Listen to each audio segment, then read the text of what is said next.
बहुत सालों पहले भारत में मगध नाम का एक राज्य था।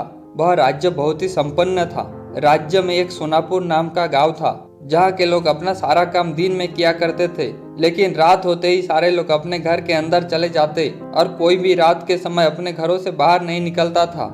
लोग ऐसा बस एक ही कारण से किया करते थे और वह था अंगुलीमाल। अंगुलीमाल बहुत ही खतरनाक डाकू था, जो लोगों को लूट कर मार देता था। वह लोगों के बीच डर बनाए रखने के लिए मारे हुए व्यक्ति की उंगलियां काटकर उसका माला बनाकर पहनता था। अंगुलीमाल मगध के गुफा में रहता था। वह जिस जंगल के गुफा में रहता था, लोग वहां से गुजरने से डरते थे, क्योंकि सबको अंगुलीमाल से बहुत डर लगता था। एक दिन गौतम बुद्ध सोनापुर से गुजर रहे थे कि तभी उन्होंने लोगों को चिंतित देखा।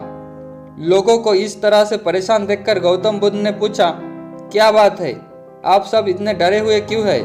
ऐसे में लोगों ने महात्मा बुद्ध से सवाल का जवाब दिया, यहाँ एक डाकू अंगुलीमाल का बुरा प्रकोप है। वह लोगों को लूटकर मार देता है और उसकी उंगली काटकर उसका माला बनाकर पहन लेता है। इसलिए हमारे गांव के लोग बेहद डरे हुए हैं। अब आप ही बताइए कि हम क्या करें? अच्छा, ऐसी बात है तो वह अंगुलीमाल कहाँ रहता है? महात्मा बुद्ध ने लोगों से पूछा। ऐसे में एक व्यक्ति सामने आया और महात्मा बुद्ध को बोला, वह जंगलों में रहता है। जंगलों के अंदर एक गुफा है जिसके अंदर अंगुलीमाल रहता है। यह सब सुन लेने के बाद महात्मा बुद्ध अंगुलीमाल से मिलने जंगल की ओर चल पड़े। सोनापुर गांव के लोग उन्हें बहुत रोकने की कोशिश की, लेकिन फिर भी वह नहीं रुके और जंगल की ओर चल पड़े।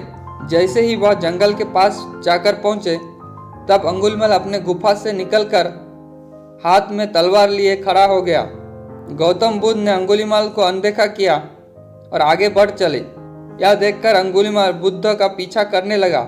पीछा करते करते अंगुलीमाल जोर से चिल्लाकर बोला, ए सन्यासी, रुक जा।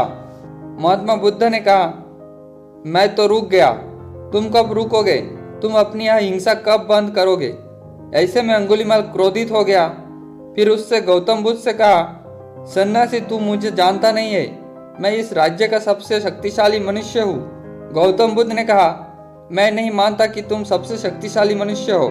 यह सुनकर अंगुलीमाल बोला, अच्छा, अगर ऐसा बात है तो तुम बताओ कि मैं ऐसा क्या करूं जिससे तुम मानोगे? तब महात्मा बुद्ध ने कहा, तुम जाओ और उस पेड़ से 10 पत्तियां तोड़कर लाओ। महात्मा बुद्ध के कहने पर अंगुलीमाल ने वही किया। वह पेड़ के पास गया और उसमें से 10 पत्तियां तोड़ लाया।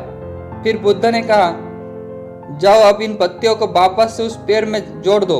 यह सुनकर अंगुलीमाल अचंभित हो गया और उसने महात्मा बुद्ध से कहा, एक कैसा बेहुदा मजाक है, भला कोई पत्तियों को तोड़कर वापस पेड़ से जोड़ सकता है क्या? ऐसे में बुद्ध ने कहा, तुम खुद को सबसे शक्तिशाली कहते हो और इन पत्तियों को जोड़ नहीं सकते। अगर तुम किसी को जोड़ नहीं सकते तो उसे तोड़ो मत। अगर तुम किसी को जीवन नहीं दे सकते तो उसे मारो मत। यह सुनकर अंगुलीमाल की आंखें खुल गई।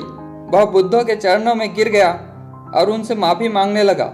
इसके बाद से अंगुलीमाल बुरे काम करना छोड़ दिया और वह महात्मा बुद्ध का शिष्य बन गया। इस कहानी से हमें सीख मिलती है कि इंसान चाहे जितना भी बुरा क्यों ना हो, वह बदल सकता है।